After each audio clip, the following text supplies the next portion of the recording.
ছোট্ট ঘটনা শোনাই। সুনান আবু দাউদ শরীফের 2য় খণ্ডের হাদিস। 1500 বছর আগে মদিনাতুত তাইয়্যিবায় আমার নূর নবী মুহাম্মদ সাল্লাল্লাহু আলাইহি ওয়াসাল্লামের কাছে এক ইহুদি যুবক আসতো। রাসূলুল্লাহর সামনে এসে বসে থাকতো, আল্লাহ রাসূলের নূরের চেহারা তাকায় তাকায় দেখতো।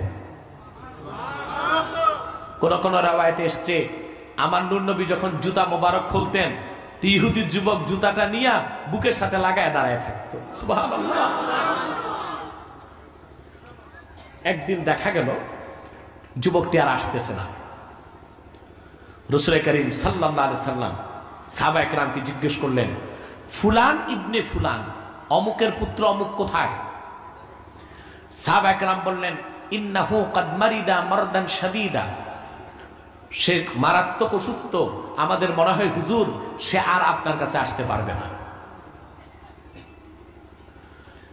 রাহমাতুল লিল আলামিন আমার নূর নবী মুহাম্মদ সাল্লাল্লাহু আলাইহি ওয়াসাল্লাম সাহাবায়ে কেরামকে বলেন, সাহাবীরা চলো একটু যুবকের বাড়ি যে যুবকটারে আমরা দেখে আসি। সুবহানাল্লাহ বলবেন। এই ছিল আমার নূর নবী মুহাম্মদ সাল্লাল্লাহু আলাইহি ওয়াসাল্লামের আদর্শ। আজকে সে আদর্শ আমাদের মুসলমানদের মধ্যে নাই, ঠিক কিনা বলে? আমরা এক মুসলমান আরেক মুসলমানকে সালাম দেই না। দেখি মাসলাক কি, আমার মাসলাকের হইলে সালাম দেই, আমার মাসলাকের না হইলে সালাম দেই না। টুপি দেখি, টুপি আমার মাসলাকের কিনা, ঠিক কিনা? জুব্বা আমার মাসলাকের কিনা, কুর্তাটা আমার মাসলাকের কিনা। এই ছোটখাটো বিষয় নিয়ে আমরা মুসলমান পারস্পরিক বিভেদের প্রাচীর নির্মাণ করছি। আমরা এক আল্লাহর বান্দা মুহাম্মদ সাল্লাল্লাহু আলাইহি ওয়াসাল্লামের উম্মত হিসেবে কাঁধে কাঁধ মিলিয়ে মুসলমান ইসপাত কঠিন ঐক্য গড়ে তুলব ইনশাআল্লাহ, ঠিক কিনা? রাসূলুল্লাহ সাল্লাল্লাহু আলাইহি ওয়াসাল্লাম চলে গেলেন দেখতে সাহাবায়ে কেরামকে নিয়ে। আল্লাহ রাসূল সাল্লাল্লাহু আলাইহি ওয়াসাল্লামকে দেখেই ইহুদি যুবক বসে গেছে, আর তার চোখ থেকে পানি পড়তেছে। বিশ্ব মানবতার মুক্তির দূত নূর নবী আমার মুহাম্মদ সাল্লাল্লাহু আলাইহি সাল্লাম যুবককে লক্ষ্য করে বললেন, রে যুবক, তুমি আমার খেদমতে অনেক সময় দিয়েছ, আমার কথাগুলো মনোযোগ দিয়ে শুনেছ, কিন্তু মনে রেখো কাল কিয়ামতের দিন আমি রাসূল তোমার কোনো উপকার করব না। হুজুর তাকে কিসের ইঙ্গিত দিছে আপনারা বুঝতে পারছেন? কোনটা? ঈমান। হুজুর তাকে ঈমানের তালকিন করলেন। সুবহানাল্লাহ।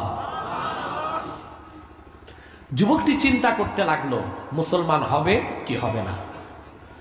একবার সে তার ইহুদি পিতার চেহারার দিকে তাকায়, বাবা কি বলে। আরেকবার আকাশের দিকে তাকায়, মালাকুল মউত চলে আসলো কিনা। আরেকবার নূর নবীর নূরের চেহারার দিকে তাকায়। সুনান আবি দাউদ সাক্ষী, ইহুদি যুবকের বাপ যুবককে ডাক দিয়ে বলল, কলিজার টুকরা সন্তান, আমার চেহারার দিকে তাকাবার কোনো দরকার নাই, আকাশের দিকে তাকাবার কোনো দরকার নাই। আমি বলে দিচ্ছি আপনি আবুল কাসেম সাল্লাল্লাহু আলাইহি সাল্লাম, আর দেরি করো না, তুই মুহাম্মদ সাল্লাল্লাহু আলাইহি সাল্লামের আনুগত্য বরণ করে মুসলমান হয়ে যা।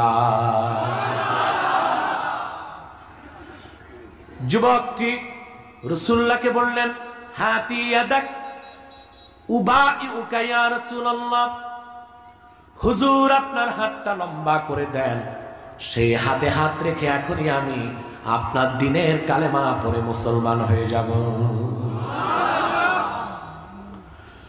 আল্লাহ রাসূলের হাতে যুবকটি মুমিন হয়ে গেল।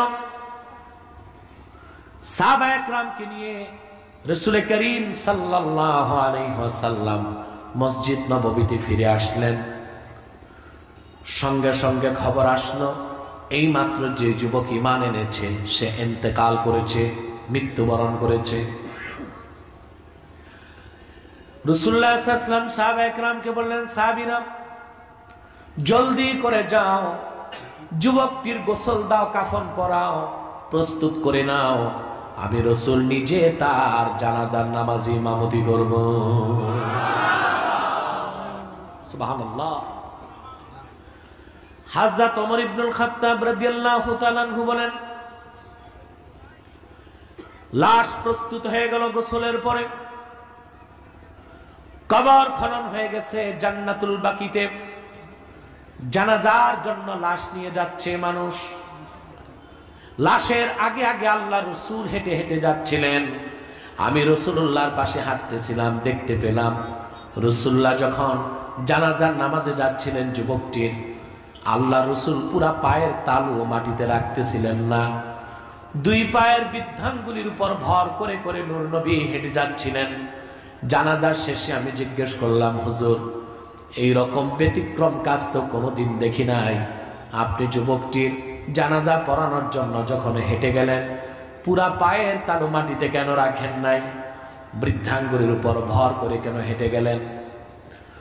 রাসূলুল্লাহ জবাব দিলেন, ওমর, এই মাত্র যে যুবকটি ঈমান এনে মুসলমান হয়েছে তার জানাজায় শরীক হবার জন্য আল্লাহ পাক আকাশের সব দরজা খুলে দিয়েছেন। এত বেশি ফেরেশতা মদিনা মুনাওয়ারার মাটিতে নেমে এসেছে। মা কাদারতু আন আদা বাতিনা কদমাইয়া মিন কাসরাতিল মালায়েকা, ফেরেশতার আধিক্যের কারণে আমি রাসূল মদিনা মুনাওয়ারার মাটিতে পুরা পায়ের তালু রাখার জায়গা পাই নাই। সুবহানাল্লাহ, এ হলো ঈমান। এটা কি? মোল্লা আলী কারি লেখেন, যুবকটি ঈমান আনার সাথে সাথে বেহেশতে চলে গেল। কেন? লাম ইউসাল্লি সালাতান ওয়া লাম ইয়াসুম ইয়াওমান ওয়া লাম ইয়াতাসাদ্দাক দিরহামা। যুবকটি ঈমান আনার পর এক ওয়াক্ত নামাজ পড়ে নেই, এক ওয়াক্ত নামাজের সময় পায় নাই, একদিন রোজা রাখে নাই, রোজার মাস আসে নাই, একটি দিরহাম যাকাত দেয় নাই, যাকাত ফরজ হয় নাই। অর্থাৎ তার ঈমানটা ছিল পরিপূর্ণ। আর ঈমানের সাথে মৃত্যুর সাথে সাথে আল্লাহ তার জন্য জান্নাতের সব দরজা খুলে দিয়েছেন। বলেন সুবহানাল্লাহ। এ হলো ঈমান। এটা কি? সুবহানাল্লাহ বলবেন না? এরপরে কি? ইসলাম। সুবহানাল্লাহ। ঈমানদার হয়ে আপনি যখন নামাজ রোজা হজ যাকাত করবেন, এটা ইসলাম। এটা কি? ঈমান বাদ দিয়া নামাজ রোজা হজ যাকাত, ওটা ইসলাম না, ওটা ভণ্ডামি। ওটা কি? ঠিক কিনা? এখন ঈমানের মূল হলো আল্লাহর তাওহীদকে বিশ্বাস, ঈমানের মূল হলো মুহাম্মদ সাল্লাল্লাহু আলাইহি ওয়াসাল্লামের রিসালাতকে বিশ্বাস। ঠিক কিনা বলেন? আমার ভাই সব, আল্লাহকে বিশ্বাস করার স্বরূপ কি? আল্লাহ ছিলেন, আছেন, থাকবেন। পৃথিবীর প্রতিটি ধর্মের মানুষ এটা বিশ্বাস করে। এতটুকু বিশ্বাস করলে হবে না, আল্লাহকে বিশ্বাস করতে হবে আল্লাহর তাওহীদের সাথে। তিনি এক, তাওহীদকে বিশ্বাস করতে হবে, আল্লাহর সিফাতগুলোকে বিশ্বাস করতে হবে। ঠিক কিনা বলেন? আরবে যারা কাফের মুশরিক ছিল তারা কি আল্লাহকে বিশ্বাস করতো না? কথা বলে করতো না? করতো, করতো বিশ্বাস। এই কোরআন সাক্ষী। আল্লাহ আপন রাসূলকে বলেছেন, ওয়ালাইন সাআলতাহুম মান খালাকাস সামাওয়াতি ওয়াল আরদা লা ইয়াকুলুনাল্লাহ। মুহাম্মদ সাল্লাল্লাহু আলাইহি সাল্লাম, আপনি জিজ্ঞেস করুন কাফের মুশরিকদেরকে, এই আকাশ ও জমিন কে সৃষ্টি করেছেন? যারা পৌত্তলিক, যারা মুশরিক, তারা বিনা বাধায় বলবে যিনি সৃষ্টি করেছেন তিনি আর কেউ নন, তিনি আল্লাহ রাব্বুল আলামিন। কিন্তু অপরাধ কি ছিল? আল্লাহকে তারা বিশ্বাস করত, কিন্তু আল্লাহ যে এক এটা বিশ্বাস করত না। ঠিক কিনা? অতএব আল্লাহকে বিশ্বাস করার অর্থ হলো আল্লাহর তাওহীদকে বিশ্বাস করতে হবে। ঠিক কিনা? আল্লাহর উলুহিয়াতকে বিশ্বাস করতে হবে, আল্লাহর রুবুবিয়াতকে বিশ্বাস করতে হবে। ঠিক কিনা? ঠিক সেভাবে আমার নূর নবী মুহাম্মদ সাল্লাল্লাহু আলাইহি ওয়াসাল্লামের রিসালাতকে বিশ্বাস করার অর্থ কি? মুহাম্মদ সাল্লাল্লাহু আলাইহি ওয়াসাল্লাম আল্লাহর রাসূল এবং তিনি সর্বশেষ নবী ও রাসূল। ওনার পরে কোনো নবী নাই, ওনার পরে কোনো রাসূল নাই। কেউ যদি আল্লাহ রাসূলকে বিশ্বাস করে কিন্তু আল্লাহ রাসূল শেষ নবী এটা বিশ্বাস না করে, সে মুসলিম না অমুসলিম? চিল্লায় বলতে হবে মুসলিম না অমুসলিম? শুধু মুসলিম না, কুখ্যাত কাফের, নিঃসন্দেহে সে কাফের। ঠিক কিনা বলে? কারণ আল্লাহ রসুলের রিসালাতের বিশ্বাসের সবচেয়ে বড় বিশ্বাস মুহাম্মদ সাল্লাল্লাহু আলাইহি সাল্লাম আল্লাহর শেষ নবী, আল্লাহর শেষ রসুল, ওনার শরীয়ত শেষ শরীয়ত, ওনার কোরআন কিতাব শেষ কিতাব। ঠিক কিনা বলে? মুহাম্মদ সাল্লাল্লাহু আলাইহি ওয়াসাল্লাম যে আল্লাহর শেষ নবী, এটা শুধু কোরআনের কথা না, এটা কোরআনে এসেছে, এটা লক্ষাধিক নবী বলেছেন, এটা ওল্ড টেস্টামেন্টে এসছে, এটা নিউ টেস্টামেন্টে এসছে, এটা বাইবেলে আছে, এমনকি বেদের মধ্যেও আছে। কোথায় আছে?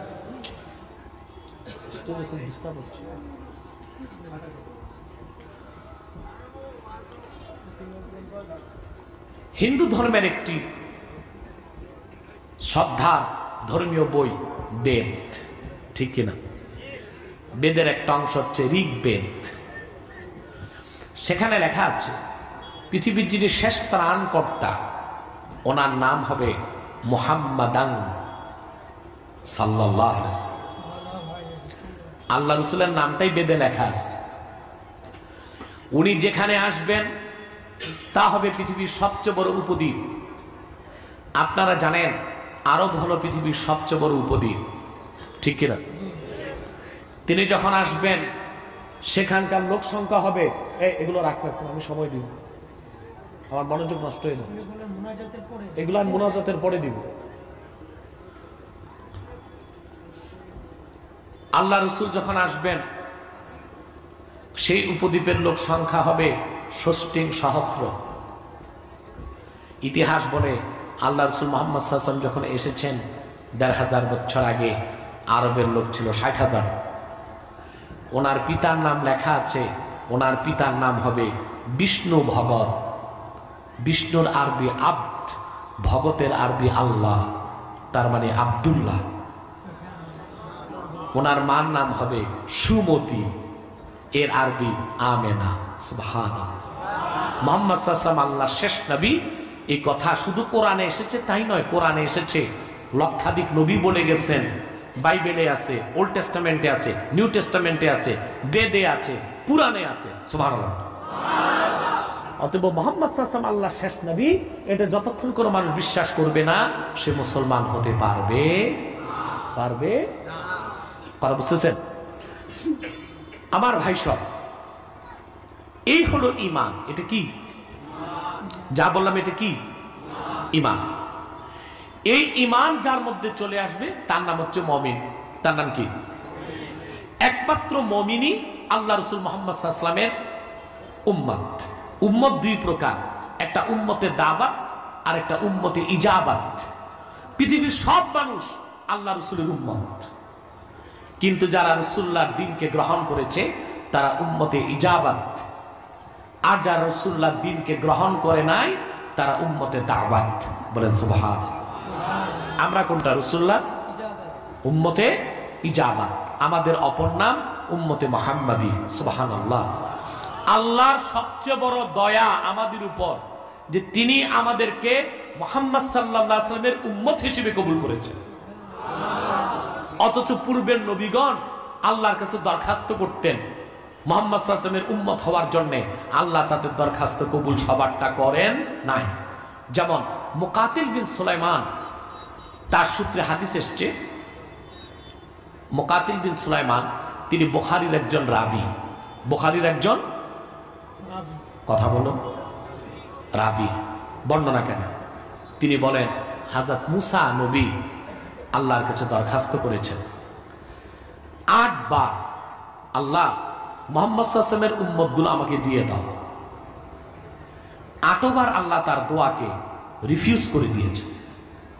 ৯ম বার মুসা নবী হাত তুলে আল্লাহর কাছে দোয়া করছেন, হাত্তা তামান্না মুসা আইয়াকুনা মিন উম্মতি মুহাম্মদ সাল্লাল্লাহু আলাইহি ওয়াসাল্লাম। ৯ম বার মুসা নবী আল্লাহর কাছে দরখাস্ত করলেন, আল্লাহ তুমি আমাকে মুহাম্মদ সাল্লাল্লাহু আলাইহি সাল্লামের উম্মত বানায় দাও। আল্লাহ বলেন, মুসা অনেক দেরি হয়ে গেছে, প্রথমবার যদি তুমি উম্মত হতে চাইতা আমি তোমাকে মুহাম্মদ সাল্লাল্লাহু আলাইহি সাল্লামের উম্মত বানায় দিতাম। 8 বার তুমি উম্মত চেয়েছো, এই জন্য আমি তোমার দোয়া কবুল করি না। ঈসা রুহুল্লাহ এই কথা ভালো করে জানতেন। সারা জীবন তিনি আল্লাহর কাছে দোয়া করেছেন, আল্লাহুম্মা জাআলনি মিন উম্মতি মুহাম্মদ, আয় আল্লাহ তুমি আমাকে মুহাম্মদ সাল্লাল্লাহু আলাইহি ওয়াসাল্লামের উম্মত বানায় দাও। বলেন সুবহানাল্লাহ। আল্লাহ তার দোয়া কবুল করছেন না? কথা বলেন। ইহুদিরা তাকে যখন হত্যা করতে গেল, আল্লাহ পাক হযরত ঈসাকে আকাশে উঠায় দিলেন, ঠিক কিনা? দেখতে ঈসার মতো একজনকে ইহুদিরা হত্যা করলো, হত্যা করে বলল ঈসা শেষ। আল্লাহ বলেন যেটা মারছো এটা ঈসা না, এটা মিসা। ঈসা কই? ঈসা কই? কিয়ামতের আগে দামেস্কের জামে মসজিদের ছাদে আল্লাহ তাকে নামাবেন। পৃথিবীতে মুসলমান যখন কোন ঠাসা হয়ে যাবে, ইমাম মাহদির প্রকাশ ঘটবে। ইমাম মাহদিও আশ্রয় নেবে দামেস্কের জামে মসজিদে। শারহু ফিকহিল আকবর, দারুন নাফায়েস, লেবানন বৈরুতের ছাপ, 229 পৃষ্ঠায় এসেছে। একদিন শুক্রবার থাকবে। কি থাকবে?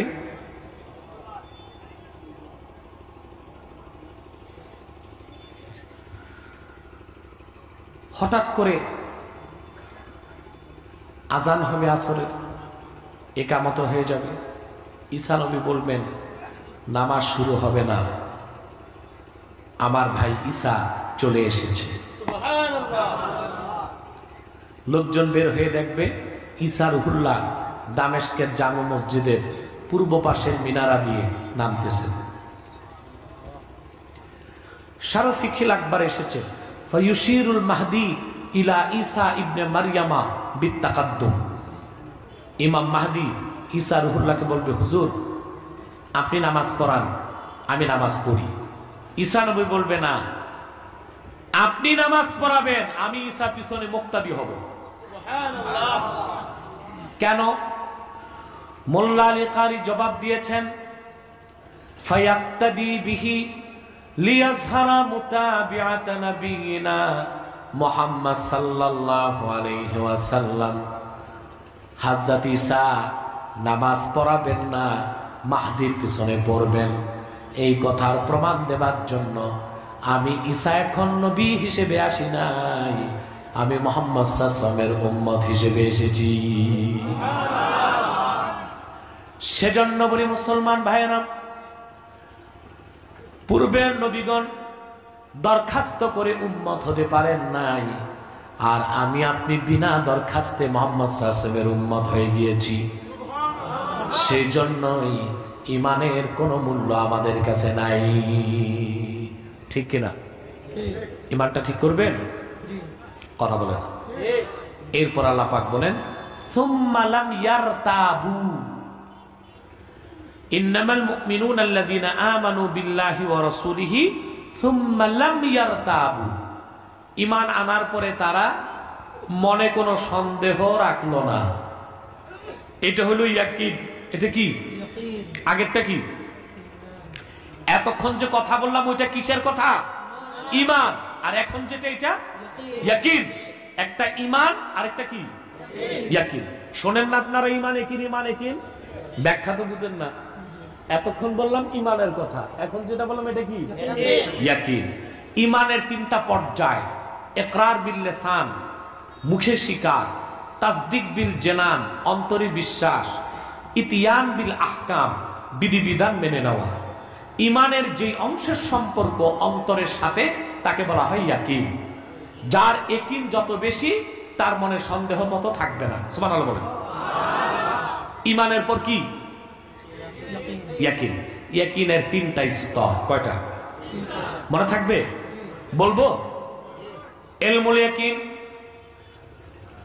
আইনুল ইয়াকিন, হাক্কুল ইয়াকিন। সুবহানাল্লাহ বলবেন। কয়টা স্তর? আমি সহজে বুঝাই। অনেক দূরে ধোঁয়া উঠতেছে, ছোট বাচ্চা তার বাপকে জিজ্ঞেস করলো, বাবা ওখানে কি? বাবা বললেন ওখানে আগুন। ছেলে বলল, বাবা আগুন তো দেখা যায় না। বাবা বললেন, বেকুফ, আগুন ছাড়া ধোঁয়া হয় না। ধোঁয়া আছে মানে আগুন আছে। এই যে আপনি ধোঁয়া দেখে আগুন বিশ্বাস করলেন, এর নাম ইলমুল ইয়াকিন। আমাদের মালিক মহান স্রষ্টা আল্লাহকে চোখে দেখা যায় না, সৃষ্টিকে দেখা যায়। সৃষ্টিকে দেখে মহান আল্লাহ স্রষ্টাকে যে বিশ্বাস করলেন, এর নাম ইলমুল ইয়াকিন। সৃষ্টি যতটুকু বাস্তব, তার চেয়ে বেশি বাস্তব এবং সত্য আমার স্রষ্টা আল্লাহ রাব্বুল আলামিন। ঠিক কিনা? যারা নাস্তিক, অবিশ্বাসী, তাদের সূত্র কি জানেন? তারা বলে সিইং ইজ বিলিভিং। যা দেখি তা বিশ্বাস করি, যা দেখি না। আমার দৃষ্টিতে এর চেয়ে আনসাইন্টিফিক, অবৈজ্ঞানিক, অযৌক্তিক, গাঁজাখুরি আর কোন সূত্র নাই। কারণ আমরা অনেক কিছু দেখি যা চরম মিথ্যা, আবার অনেক কিছু দেখি না তা চরম সত্য। কথা বলেন। যেমন আপনি গাড়িতে উঠছেন এখান থেকে, বুঝলেন আসাম কোন দিক? এদিক। 100 কিলোমিটার গতিতে গাড়ি যাচ্ছে আসামের দিকে, পিছে তো ত্রিপুরা। কথা বলেন। আপনি ডানে বামে তাকায় দেখবেন দুই পাশের গাছগুলো 100 কিলোমিটার গতিতে পিছে দৌড়াচ্ছে। যা দেখি তাই যদি সত্য হয় তাহলে বলবো আমি দৌড়ে আসাম, গাছ দৌড়ায় ত্রিপুরা।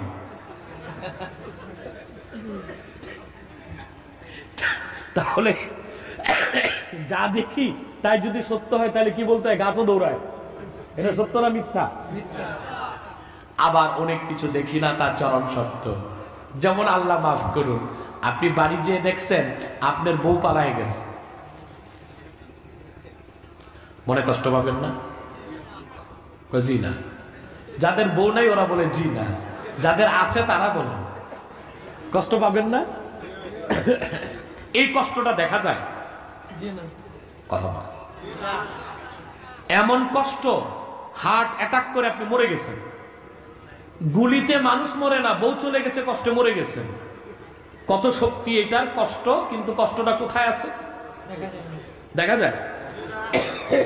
কথা বলে না। দেখা যায়? এক্সরে করলে দেখা যাবে, সিটি স্ক্যান, এমআরআই। আবার দেখেন গত সপ্তাহে আমাদের বাংলাদেশ অনূর্ধ্ব 19-এ জিতেছে, শুনছেন না? শুনেন নাই? শুনবেন কেন? এই অনূর্ধ্ব 19-এ জিতাতে সারা বাংলাদেশ খুশিতে নাচতেছে, ক্রিকেটে জিতছে। 1997 সালে বাংলাদেশ আইসিসিতে প্রথম জিতেছিল আইসিসি ট্রফি। খেলাটা হয়েছিল মালয়েশিয়াতে। বাংলাদেশ জিতছে দেখে ওখানে 2 বাংলাদেশি ছিল স্টেডিয়ামে, খুশির চোটে হাসতে হাসতে মারা গেছে। চিন্তা করছে এখন এই খুশিটা কই? কই দেখা যায়? এক্সরে করলে, সিটি স্ক্যান করলে, এমআরআই করলে তারে বোঝা যায় অনেক কিছু দেখি তার চরম মিথ্যা, অনেক কিছু দেখি না তা চরম সত্য হতে পারে। ঠিক কিনা বলেন? স্রষ্টাকে দেখি না, সৃষ্টি দেখি। স্রষ্টার নিপুণ কারিগরি ছাড়া সৃষ্টি হতে পারে না। এই জন্য সৃষ্টিকে দেখে আমার মহাসত্য স্রষ্টাকে যে বিশ্বাস করেন, এর নাম ইলমুল ইয়াকিন। সুবহানাল্লাহ বলবেন। আমার আল্লাহ, আমার স্রষ্টা, তিনি ছিলেন, আছেন, থাকবেন। এটার জন্য কোনো প্রমাণ লাগবে না। প্রতিটি মানুষের মন মস্তিষ্কে আল্লাহ পাক এই বিশ্বাসটা গেঁথে দিয়েছে।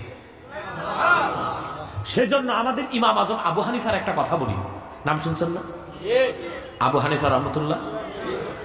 আমাদের দেশে আছে, আপনাদের এখানেও আছে কিছু আহলে হাদিস ভাই কিছু আছে না? এদিক নাই, একটু একটু আছে। এরা কিন্তু আবু হানিফার নাম শুনলে অ্যালার্জি শুরু হয়। ঠিক কিনা? এই যে আপনারা বলেন না ওহাবি ওহাবি, এটা তো বুঝেন। আফসোস ত্রিপুরার মানুষ, আসামের মানুষ ওহাবি ওহাবি বলতেছে, ওহাবি চিনল না। এই আহলে হাদিসরাই 100% ওহাবি। আর তাদের হাওয়া বাতাস লেগে কেউ কেউ হয়েছে সেমি ওহাবি, কেউ হয়েছে সেমি ওহাবি, আর ওরা আসল ওহাবি 100% ওহাবি। কথা বুঝতেছেন?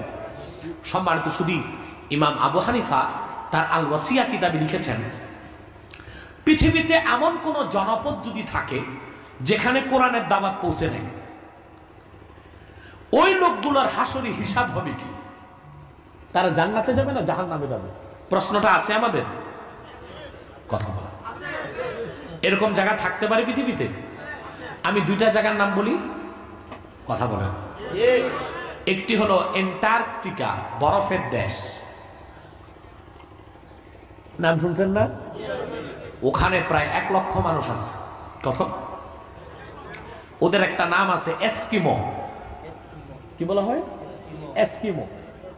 এস্কিমো। ওরা 1 লক্ষ মানুষ ওখানে থাকে। ওখানে ঠান্ডা কত জানেন? ওখানে গরমকালে ঠান্ডা -20 ডিগ্রি। -20 বুঝেন নাই?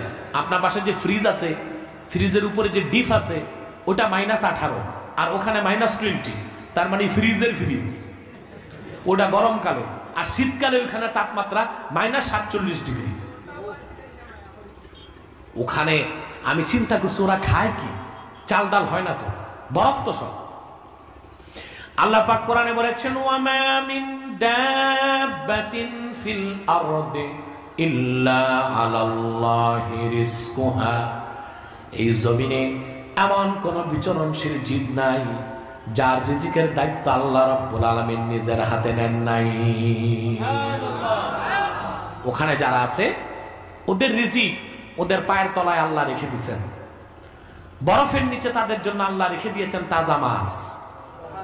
বরফ খুললেই মাছ বের হয়, ওরা কেটে কেটে খায়। ওটা রান্নাও করতে হয় না।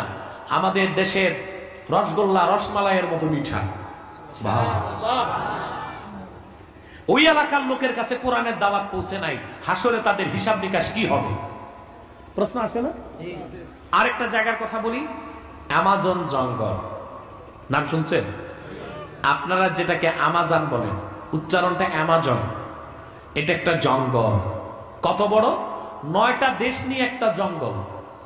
Brazil, Argentina, Chile, Peru, Paraguay, এইরকম দক্ষিণ আফ্রিকা, 9টা দেশ নিয়ে একটা জঙ্গল। আমি জিওগ্রাফিতে দেখেছি আমাদের বাংলাদেশের 37টা সমান একটা জঙ্গল।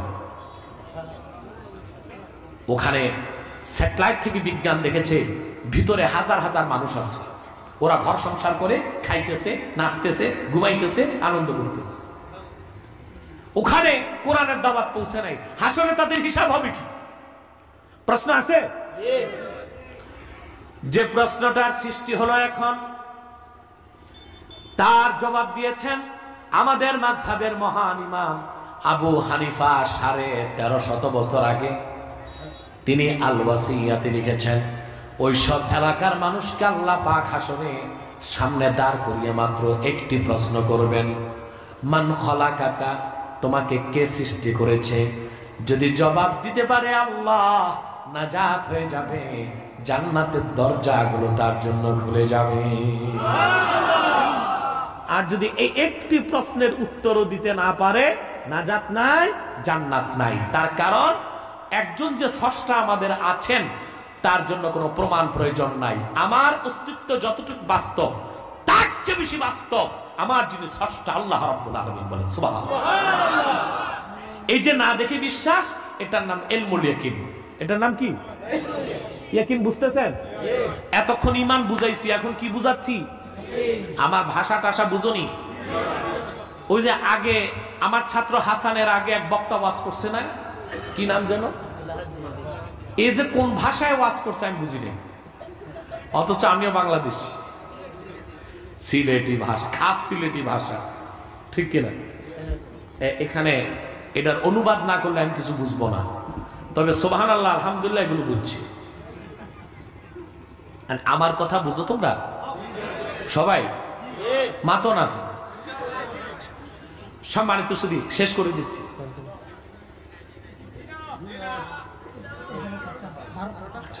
সম্মানিত শুধু অনেক রাত হয়ে গেছে, আর না, আমি বিষয়টা শেষ করছি। ভাই সব, এটা হলো ইলমুল ইয়াকিন। এটা কি? হ্যাঁ?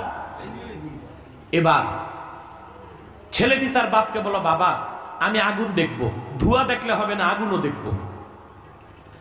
বাপ তার হাত ধরে নিয়ে গেছে, এবার সে চোখে আগুন দেখলো, এটা হয়ে গেল আইনুল ইয়াকিন। সুবহানাল্লাহ। ছোট বাচ্চা তো হাত একটা আগুনে ঢুকাই দিচ্ছে, উফ চলে গেছে। এই যে আগুনের মজা পাইছে, এটা হাত করে কি। মানুষ যখন ঈমান আনে তখন তার ইয়াকিন হয় ইলমুল ইয়াকিন। যখন সে কোরআনের বিধানগুলো মানতে থাকে তখন তার ইয়াকিন বেড়ে যায়, হয়ে যায় আইনুল ইয়াকিন। যখন সে আল্লাহ রাসূলের শরীয়তে তার জীবনটা বিলীন করে দেয় তখন তার ইয়াকিনটা হয়ে যায় হাক্কুল ইয়াকিন, তার ঈমানটা হয়ে যায় কামেল। মোল্লা আলী কারি মিশকাতের শরামের কাতে লেখেন, ফায়ুকযিফুল্লাহু ফি কলবিল আবদি নূরাম মিন আনওয়ারিল মালাকুত। আল্লাহ পাক তখন বান্দার অন্তরে নূরের জগৎ থেকে একটি নূরের টুকরা ঢেলে দেন। তখন সে বান্দার বাইরের দুই চোখের সঙ্গে তার অন্তরের চক্ষুটাও খুলে যায়, সে আল্লাহর নূরকে দেখতে পায়, ঈমানের স্বাদ পেয়ে যায়। তখন তাকে কেটে টুকরা করে দিলে, আগুনে জ্বালায় ভস্ম করে দিলেও সে তার জীবন দেয়, ঈমান দেয় না।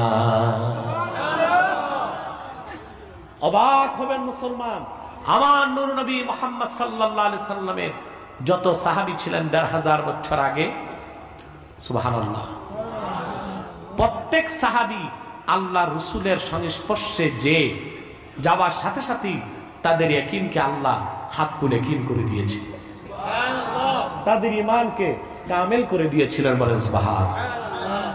এই জন্য সাহাবায়ে কেরাম চরম নির্যাতন নিপীড়নেও জীবন দিতেন, ঈমান দিতেন না। বুখারী দ্বিতীয় খণ্ডে এসেছে মুতার যুদ্ধ হবে। কোথায়? কথা বলেন, ঘুমাওনি না জাগ্রত আছে? আমি তো দেখবো কে কে ঘুমান, হাত উঠান।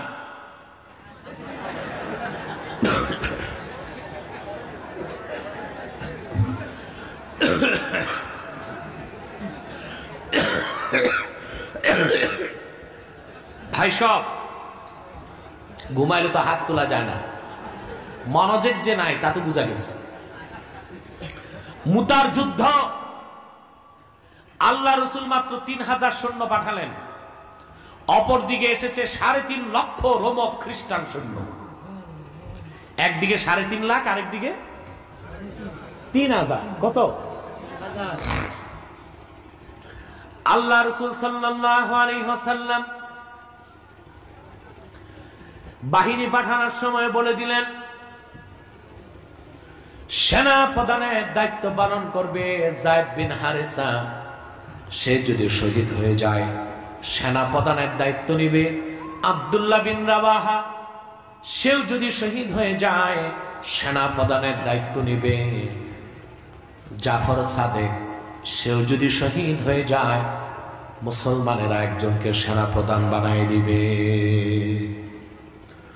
যুদ্ধ যখন চরম আকার ধারণ করল, হযরতে যায়েদ শহীদ হয়ে গেলেন। কালেমার ঝান্ডা হাতে নিলেন আব্দুল্লাহ বিন রাওয়াহা, তিনিও শহীদ হয়ে গেলেন। কালেমার ঝান্ডা হাতে নিলেন জাফর সাদেক, তিনিও শহীদ হয়ে গেলেন। সাহাবা একরাম যখন তার কাছে গেলেন, যে দেখলেন হযরত জাফরের ডান হাত কাটা, বাম হাত কাটা, ডান পা কাটা, বাম পা কাটা। হযরত জাফরের শরীরে একটি দুইটি নয় ৯৭টি তীরের আঘাত লেগে আছে। ডান হাত নাই, বাম হাত নাই, ডান পা নাই, বাম হাত নাই, বাম পা নাই, কিন্তু কালেমার পতাকা তিনি মাটিতে পড়তে দেন নাই। দাঁত দিয়ে কামড় দিয়ে ইসলামের ঝান্ডাকে তিনি ধরে রেখেছেন। সাহাবায়ে কেরাম যে যখন তার কাছ থেকে পতাকা নিলেন, দেখলেন জাফর ঠোঁট নেড়ে কি যেন বলছে। কান পেতে সাহাবায়ে কেরাম শুনলেন। জাফর সাদেক বলছেন, সাহাবীরা, আমার পক্ষ থেকে আমার সালামটা নূর নবীর কদমে পৌঁছায় দিও। আর একটি কথা রাসূলুল্লাহকে বলে দিও, ওয়াল্লাহি লাকাদ ওয়াজাদতু রিহাল জান্নাহ। আমি এখনো মৃত্যুবরণ করি নাই, কিন্তু আমি মুতার ময়দানে আল্লাহর জান্নাতের ঘ্রাণ পেয়ে গেছি। এই ছিল সাহাবায়ে কেরামের ইয়াকিন, ঠিক কিনা? তাহলে আমরা ঈমানের সাথে ইয়াকিনটা ঠিক করব। ঈমান বুঝছেন? ঈমান আনার পর যত ন্যাক আমল করবেন, কোরআন হাদিসের হুকুম মানবেন, ইয়াকিন বাড়তে বাড়তে ইলমুল ইয়াকিন থেকে হবে আইনুল ইয়াকিন, আইনুল ইয়াকিন থেকে হবে হাক্কুল ইয়াকিন। তখন আপনাকে কেটে টুকরা করে দিলে, আগুনে জ্বালিয়ে ভস্ম করে দিল, জীবন দিবেন, মুসলমান ঈমান দিবেন না। সেই রকম ঈমান আর ইয়াকিন যখন হবে, আকাশের দরজা খুলে আপনাদের উপর আল্লাহর সাহায্য আসবে, রহমত আসবে, বরকত আসবে, আপনাদের সাহায্য আল্লাহর ফেরেশতাও চলে আসবে। পারবেন তো ইনশাআল্লাহ? এরকম ঈমান ইয়াকিন করতে পারবেন তো? আর আল্লাহর দ্বীনের জন্য মাল খরচ করবেন, জান দিয়ে, প্রয়োজনে জানও দিবেন, ঠিক কিনা বলেন? এই যে মাহফিল হচ্ছে, লক্ষ লক্ষ টাকা খরচ হয়েছে, ঠিক কিনা? এটা কি জিহাদ নয়? আল্লাহর দ্বীনের পথে জিহাদ নয়? আপনাকে মাল দিয়ে সহযোগিতা করবেন তো ইনশাআল্লাহ? কথা বলেন না। কেউ যদি মাহফিলের জন্য কিছু দিতে চান, 2 মিনিটে বলেন, আমি মুনাজাতে শামিল করে নিব। আর যদি রুমাল থাকে, মাটির রুমালগুলো পাঠিয়ে দিন, বা কোনো ব্যাগ পাঠিয়ে দিন। যে যা পারেন মাহফিলের জন্য কিছু কিছু দেওয়ার চেষ্টা করবেন। দাঁড়িয়ে যান, রুমাল যাদের আছে দাঁড়িয়ে যান, এবং মাটির ঘুরান দিয়ে আসেন।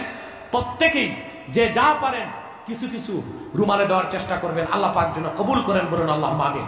আর একটু লোক দাঁড়াবেন না, মুনাজাতের আগে বসে যান, সব বসে যান, কেউ দাঁড়িয়ে থাকবেন না। আর একটু জিকির করেন, লা ইলাহা ইল্লাল্লাহ, জোরে লা ইলাহা ইল্লাল্লাহ, রাখো সব।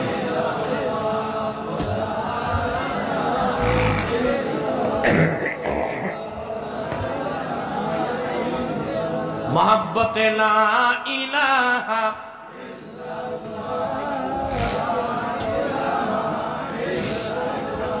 ला इलाहा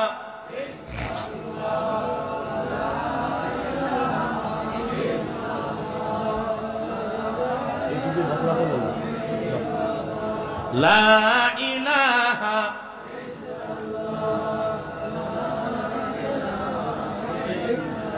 जोरे जोरे ला इलाहा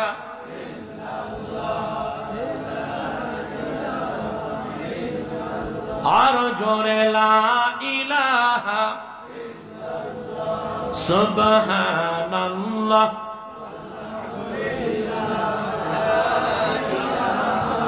ला इलाहा इल्लल्लाह मुहम्मदुर রাসূলুল্লাহ সাল্লাল্লাহু আলাইহি ওয়াসাল্লাম। আমি আর কষ্ট দিচ্ছি না। সাদাকাল্লাহুল আযীম ওয়া সাদাকা রাসূলুহুন নবিয়ুল কারীম ওয়া নাহনু আলা যালিকা মিনাশ শাহিদিন ওয়াশ শাকিরিন ওয়ালহামদুলিল্লাহি রাব্বিল আলামিন। মুনাজাতের আগে আমি আপনাদের একটু সাবধান ও সতর্ক করে দিচ্ছি। সম্মানিত ভাই সব, আমাদের ঈমান আমল নষ্ট করার জন্য কুচক্রীদের হাত থেকে দূরে থাকতে হবে, ঠিক কিনা? ইসলাম ও মুসলমানের সবচেয়ে বড় শত্রু খাতমে নবুয়ত অস্বীকারীরা, ঠিক কিনা বলেন? আল্লাহ রাসূল মুহাম্মদ সাল্লাল্লাহু আলাইহি ওয়াসাল্লাম আল্লাহর শেষ নবী, এই কথা যারা বিশ্বাস করে না তারা ইসলাম ও মুসলমানের সবচেয়ে বড় শত্রু, ঠিক কিনা বলেন? আকীদা খাতমে নবুয়ত ইসলামের মূল ভিত্তি, মূল বিশ্বাস। এই আকীদা অস্বীকার করে কেউ নিজেকে মুসলিম পরিচয় দিতে পারে না। পারে? দেখুন ভাই সব, আল্লাহ রাসূল সাল্লাল্লাহু আলাইহি ওয়াসাল্লামের পরে খেলাফতের দায়িত্ব নিলেন আবু বকর সিদ্দিক রাদিয়াল্লাহু তাআলা, ঠিক কিনা? ওনার জমানায় ইয়ামানে এক শয়তান নবী দাবি করছিল। আপনারা শুনেছেন, তার নাম ছিল মুসাইলামা। কি নাম ছিল? সে যখন নবুয়ত দাবি করেছিল, আবু বকর সিদ্দিক রাদিয়াল্লাহু তাআলা আনহু তাকে নির্মূল করতে 30,000 সাহাবীকে পাঠিয়েছিলেন। কত? একদিনের যুদ্ধে সেই মিথ্যা নবুয়তের দাবিদার মুসাইলামাকে নির্মূল করতে যে একদিনের যুদ্ধে 2400 সাহাবী শাহাদাত বরণ করেছিলেন। কত? কথা বলেন। 2400 সাহাবীর রক্তের বিনিময়ে মিথ্যা নবুয়তের দাবিদার মুসাইলামাকে নির্মূল করা হয়েছে। তাহলে বোঝা যায় খাতমে নবুয়তের আকীদা কত ঈমান ও ইসলামের মূল জিনিস, ঠিক কিনা? যুগে যুগে যখনই মিথ্যা নবুয়তের দাবিদারদের প্রাদুর্ভাব ঘটেছে, উম্মতের মুসলমানগণ তরবারি দিয়ে তাদের ফায়সালা করেছে, ঠিক কিনা? আমার আল্লাহ ও নূর নবী আমার মুহাম্মদ সাল্লাল্লাহু আলাইহি সাল্লামের ইসলাম ও কোরআনের হাজার হাজার হাজার বছর পরে ইংরেজ আমলে ইংরেজদের পা চাটা গোলাম পাঞ্জাবে এক শয়তান নবুয়ত দাবি করেছিল। চিল্লায় বলেন নাউজুবিল্লাহ। ওই শয়তানটার নাম রেখেছিল তার বাপ মির্জা গোলাম আহমদ কাদিয়ানী। তাকে গোলাম আহমদ বলা যাবে না, কারণ গোলাম আহমদ অর্থ আহমদ এর গোলাম। কোন কাফের কখনো গোলাম আহমদ আহমদ এর গোলাম হতে পারে না। আর কাদিয়ানের কাযযাব ছিল শেষ দরজার কুখ্যাত কাফের, সে গোলাম আহমদ আহমদ এর গোলাম ছিল না, সে ছিল কুখ্যাত শয়তানের কুখ্যাত গোলাম। কাদিয়ানের কাযযাব মিথ্যা নবুয়তের দাবিদার মির্জা গোলাম শয়তান কাদিয়ানির উপর গজব এসেছে 1908 সালে। যখন গজব এসেছে, কাদিয়ানের কাযযাব মিথ্যা নবুয়তের দাবিদার মির্জা গোলাম শয়তান কাদিয়ানি 1908 সালে ধ্বংস হয়ে কুখ্যাত জাহান্নামের কুখ্যাত কুকুরে পরিণত হয়েছে, তার অনুসারীরাও ধ্বংস হয়েছে। বর্তমানে ওই অভিশপ্ত কাফেরের একটা দল আছে কাদিয়ানি সম্প্রদায়, যারা ইসলাম ও মুসলমানের বিপক্ষে চক্রান্ত করে যাচ্ছে। আমাদের বাংলাদেশেও আপনাদের এদিকেও তারা চক্রান্তের জন্য ঢুকার চেষ্টা করছে। আপনাদেরকে আমি সতর্ক করে গেলাম, মনে থাকবে। তারা মানুষকে ধোঁকা দিয়ে প্রতারিত করতে নাম পরিবর্তন করে করে মিথ্যা পরিচয় দেয়। কখনো নিজেদের পরিচয় দেয় আহমদী জামাত, কখনো বলে আহমদিয়া জামাত, কখনো বলে আহমদী সম্প্রদায়, কখনো বলে আহমদিয়া সম্প্রদায়, কখনো বলে আহমদী মুসলিম জামাত, কখনো বলে আহমদিয়া মুসলিম জামাত। সাবধান, যত কাদিয়ানি ছিল আছে থাকবে, তারা কেউ আহমদী জামাত নয়, আহমদিয়া জামাত নয়, আহমদী সম্প্রদায় নয়, আহমদিয়া সম্প্রদায় নয়, আহমদী মুসলিম জামাত নয়, আহমদিয়া মুসলিম জামাত নয়। তারা শয়তানি জামাত, কুখ্যাত জাহান্নামের কুখ্যাত কুকুরের দল। তাদেরকে নির্মূল করার জন্য আর তাদের চক্রান্ত থেকে অন্য মানুষকে দূরে রাখার জন্য সকল দলের মুসলমান সোচ্চার থাকবেন। রাজি আছেন? সবসময় সতর্ক থাকবেন। পাশাপাশি আরেকটি মুনাফিক দল মুসলমানদের ক্ষতি করার চেষ্টা করছে, এটা হলো ঈসাই তরিকা। কি নাম? এটা খ্রিস্টানদের একটা দল। তারা নিজকে খ্রিস্টান বলে না, মুসলিম বলে। বাংলাদেশে ইতিমধ্যে অসংখ্য মানুষকে তারা খ্রিস্টান বানিয়েছে। আপনাদের এদিকেও তাদের উৎপাত আছে। এই ঈসাই তরিকা শুনলেই বুঝবেন এটা ওই খ্রিস্টান। এদের থেকে দূরে থাকবেন, পারবেন ইনশাআল্লাহ। আল্লাহ পাক আমাদেরকে শিরক কুফর থেকে দূরে রাখুক। অন্তত আমরা যেন আমল খারাপ হলেও শিরকের গুনাহ ও কুফুরির গুনাহ থেকে দূরে থাকতে পারি, এজন্য আমাদেরকে সজাগ থাকতে হবে। পারবেন ইনশাআল্লাহ। আমল করলেন কিন্তু শিরক করলেন, কুফর করলেন, সব বরবাদ হয়ে যাবে।